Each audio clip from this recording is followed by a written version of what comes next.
यह कहानी एक इंसान की जिसने 400 से भी ज़्यादा दिन तक दुनिया के सबसे बड़े और बेरहम समुंदर पैसिफिक ओशियन में ज़िंदगी और मौत की जंग लड़ी, वर्ल्ड रिकॉर्ड में नाम बनाया और 14 महीनों बाद वह जिंदा वापस भी आया। लेकिन आते ही ऐसा क्या हुआ कि उसको जेल जाना पड़ गया, जानते हैं इस कहानी में।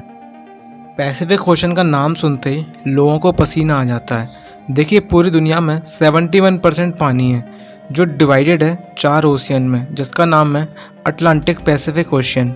यह इतना बड़ा है कि इसके ज़मीन का कुछ हिस्सा जो 165 मिलियन स्क्वायर किलोमीटर बनता है, वह अकेला औसत 148 मिलियन स्क्वायर किलोमीटर को निकल जाता है। इस ओशन पर कुछ ऐसे ही आइसलैंड्स हैं जो बहुत ही छोटे हैं, और कुछ तो आइलैंड ऐसे हैं जिन पर आज तक कोई इंसान भी नहीं जा सका।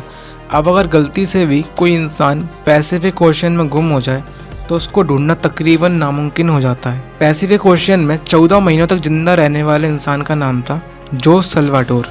इस इंसान के पास 7 फुट की छोटी सी बोट थी जिस पर सीधा लेटा भी जाना मुश्किल था, और यह बंदा 1 साल से भी ज़्यादा इस बोट पर जिंदा भी रह गया। समंदर की बेरहमी का भी इसने मुकाबला किया और वर्ल्ड रिकॉर्ड भी बनाया जो आज तक कोई और इंसान तोड़ भी नहीं सका। जोस सिर्फ अपनी किस्मत से मजबूर था कि वह इस बदतर मुश्किल में फंस गया था। यह बात है 2012 की, जब जोस 36 साल का एक एक्सपीरियंस मछुआरा था जो मैक्सिको के एक छोटे से गांव में रहता था।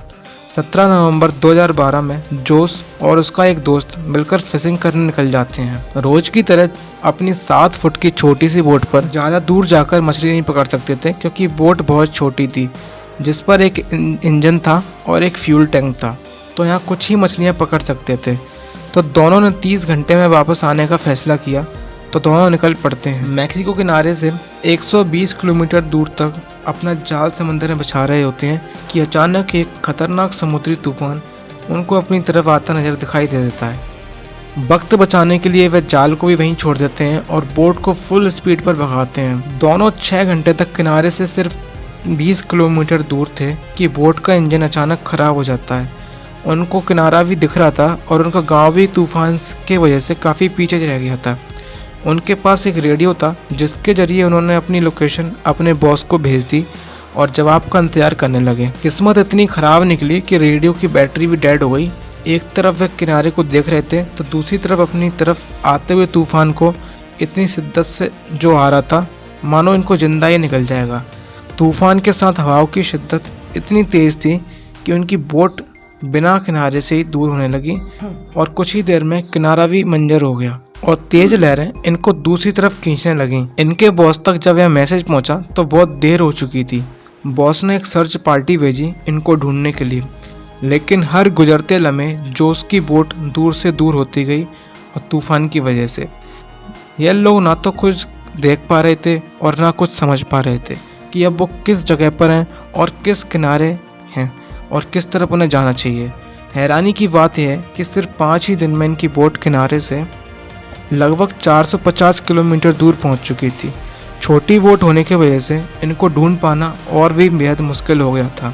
ना इनके पास कोई फ्लेयर गन थी, ना कोई ऐसी चीज़ थी कि जिससे आसमान में आग का धुआं छोड़ के ये अपनी लोकेशन को बता सकें और एक सिग्नल दे सकें कि हम यहाँ पर हैं। वे दोनों एक दूसरे को देखकर मन में सोचने लगे कि शायद अब बचना मुश्किल है। 2 दिन पहले ही उन्होंने खाना खाया था, उनका खाना भी खत्म हो चुका। मछली पकड़ने के लिए भी उनके पास अब कोई सामान नहीं था क्योंकि जाल वो पहले ही छोड़ चुके थे। दोनों का भूख से बेहद बुरा हाल था। अचानक एक पंछी उनकी बोट पर आकर बैठ जाता है। यह दोनों एक दूसरे की तरफ देखते हैं और एकदम से उस पंछी पर हमला कर देते हैं, लेकिन उसको पकड़ नहीं पाते। दोनों को पता था कि हो सकता है पंछी फिर आए कुछ ही देर में, तो फिर कुछ ही देर में एक और पंछी आता है।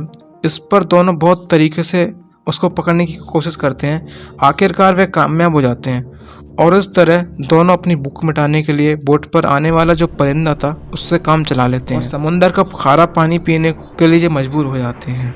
लेकिन बीतते लम्हों के साथ खारा पानी पीने के लिए मौत का कारण बन सकता था, इसलिए इनने बारिश के पानी को प्लास्टिक की बोतल में स्टोर करना शुरू कर दिया जिसको पीकर वे जिंदा रहते थे। लेकिन जब बारिश नहीं होती थी तब वे प्यास बुझाने के लिए मछलियों और टर्टल्स का खून पीते थे, लेकिन वो भी तब जब वे उनको पकड़ने में कामयाब हो जाते थे। दिन गुजरते गए और फिर महीने, ये दोनों जिस मेंटल टॉर्चर से गुजर रहे थे, यह इमेजिन करना भी हमारे लिए बहुत मुश्किल है। आखिर जॉस का जो साथी था यह टॉर्चर बर्दाश्त नहीं कर सका और 4 महीनों के बाद उसने सुसाइड कमिट कर लिया। और अब बोट पर सिर्फ जॉस अकेला था और उसके चारों तरफ पानी ही पानी था, जिसको देखकर उसकी ज़िंदगी की कोई उम्मीद बाकी नजर नहीं आ रही थी। लेकिन अपने हालात से तंग आकर वह जैसे तैसे ज़िंदगी गुजारने लगा। मैक्स में देखा जाए तो एक अंदाजे के मुताबिक हौज पैसिफिक ओशन के इस हिस्से में मौजूद था, जिसको दुनिया का खामोश हिस्सा माना जाता है, क्योंकि यहाँ से सिर्फ कार्गो शिप्स ही गुजरते हैं और इंसानों का ज़्यादा आना जाना नहीं होता है। मैक्सिको के किनारे को छोड़े हुए जॉस को अब 6 महीनों से ज़्यादा गुजर चुके थे और उसने भी उम्मीद खो चुकी थी और इस वजह से वह काफ़ी ज़्यादा फ्रस्ट्रेट हो चुका था। एक दिन जॉस को दूर समुद्र में कार्गो शिप नज़र आती है। पिछले 6 महीनों में यह पहली शिप उसको नज़र आई थी और यह मंजर देखते ही उसमें जिंदा रहने की उम्मीद फिर से वापस आ गई। जॉस ने कार्गो शिप की तरफ देखा और उसे हर मुमकिन इशारा करने की कोशिश की, लेकिन बदकिस्मती से शिप इतनी दूर थी कि जॉस को वह ना देख सके और देखते ही देखते जॉस की नज़रों से वह शिप भी गायब होने लगी और वह यह सोचने लगा कि शायद मेरी किस्मत में मरना ही लिखा है। दोस्तों ज़रा सोचो, 6 महीने तक आप दुनिया की ऐसी जगह पर टिके हो जहाँ पर आपको दूसरा इंसान भी नज़र नहीं आता है, और अगर एक लंबे अरसे के बाद आपको कोई दिखे लेकिन वह आपको ना देख सके और वहाँ से गुजर जाए तो आपको कैसा लगेगा। 11 महीनों के बाद करीब 8 बजे वह अपनी इस छोटी सी बोट पर 8000 किलोमीटर दूर ट्रैवल कर चुका था। उसके कपड़े भी पूरे फट चुके थे और उसके पास खुद को सनलाइट से बचाने के लिए सिर्फ एक अंडर वेस्ट ही बचा था। आखिरकार वह घड़ी आ गई जब किस्मत बदलने लगी। फाइनली 439 डेज के बाद 30 जनवरी 2014 को उसे अपने पास नारियल तैरते हुए दिखाई दिया और आसपास कुछ पंछियाँ तैरते हुए दिखाई दिए और आसपास उसने जब देखा तो वह समझ गया कि आसपास कोई आइलैंड ज़रूर होगा। उससे दूर एक आइलैंड दिखाई भी दे रहा था। इस आइलैंड तक पहुंचने के लिए उसे तकरीबन आधे दिन का समय लगा।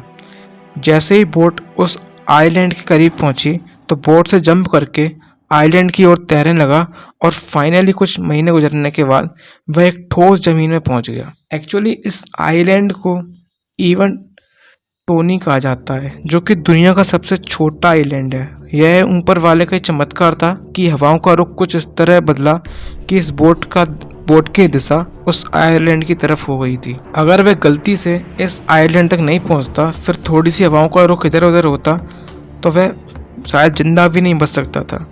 तो शायद 5000 किलोमीटर दूर फिलिपींस के टापू को ही देख पाता, पर जो उसकी किस्मत अच्छी थी कि वह इस आइलैंड पर पहुंच गया। यह उसके लिए एक वरदान साबित हुआ, मानो मौत के मुंह से निकलकर उसे नई जिंदगी मिल गई हो। थोड़े बहुत एरिया का जायजा लेने के बाद उसे एक घर दिखाई दिया। कुछ देर बाद उस घर से एक इंसान निकल के आया।